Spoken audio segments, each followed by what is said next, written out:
ఇదే 2016లో రవి ఒక పని చేశాడు.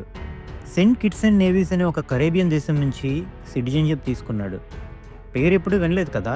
అవును. ఈ దేశం చిన్నదే, కానీ ఒక బలమైన ప్లస్ పాయింట్ ఉంది. Citizenship by investment. డబ్బు పెట్టి పాస్‌పోర్ట్ తీసుకోవచ్చు.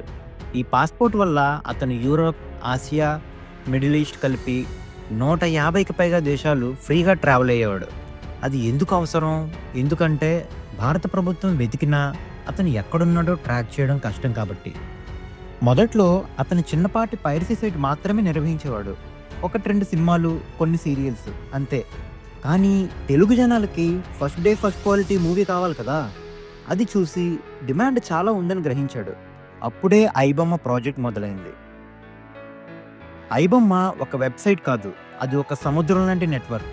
110కి పైగా డొమైన్‌లు, 3 దేశాల్లో servers, VPN, proxy layers, high speed CDN networks, zero day encryption bypass tools. అంటే ఒక సైట్ బ్లాక్ అయితే వెంటనే మిర్రర్ సైట్ ఓపెన్.